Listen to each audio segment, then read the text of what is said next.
Great, we're now at St James's Church in Louth. Now, because of the time, it's nearly 5 o'clock in the evening on the 2nd of September, funny enough. So we're very much into autumn, meteorologically speaking.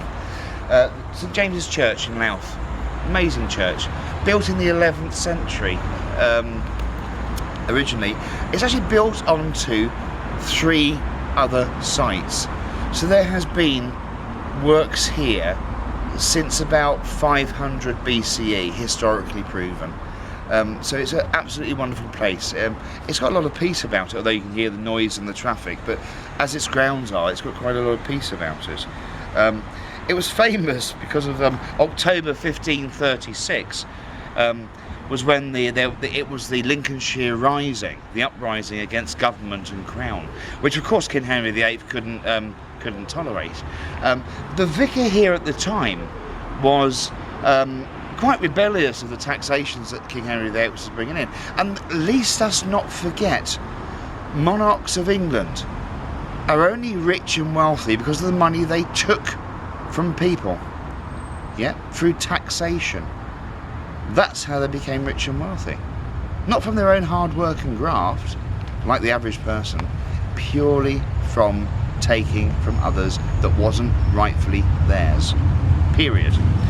So here we are. The vicar had that same thought and view as well, which it's got to be commendable.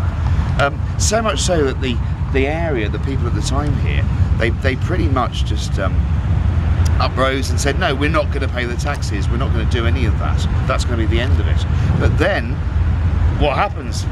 Oh, the king's not going to have any of that really, and not have his money, is he? So what the king then does is he brings in people to capture, to take prisoner the vicar, and yes, he's hung as a lesson to all that pay your taxes. But does the man really own the land? That's a question I guess we need to think of. Now we know about the 1500s with St James's Church, with the vicar being hung by King Henry VIII.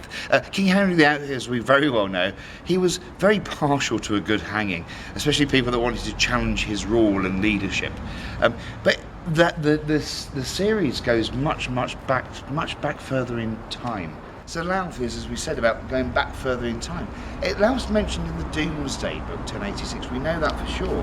And in particular, we've got the bishop in 1139 that found Bishop Alexander of Lincoln. Now, we shouldn't forget that Alexander of Lincoln, the bishop there, was a fully fledged regional prior of Knights Templar. And it's not surprising, because when we look at the church, we can see the Templar connection, but it goes beyond that. But you can see the architrave, the works within it are to say, look how powerful we are, look how great we are, we're here and we're here to stay, which is very much the mark of Templarism anyway. It was a case of, we are here and here we shall stay. The vicar, you imagine the cobblestones, yes, they've been replaced, but this very same part where he was arrested outside the church and captured by King Henry VIII's guards to take him away. But then we talk about St Herefrith, and the bishop who died in 873, which is what the church is dedicated to, St Herefrith. Now, for those who don't know St Herefrith, he again was a bishop, died in 873. He was murdered really. He was killed by the Danes, because bear in mind this part of the land of England was very much one of the first settings into the invasion of the Danes into England, and they left no stone unturned, for those who know their history. It is said that the bishop still walks these paths and walks the church, waving some kind of rope around. Now I assume it's a vestry rope. Obviously I don't think it'll be a hangman's rope, because it's a different vicar. The vicar that was hung is in the 1500s. The St Herefrith is 873 AD, so, or CE, whichever way you wish to look at it.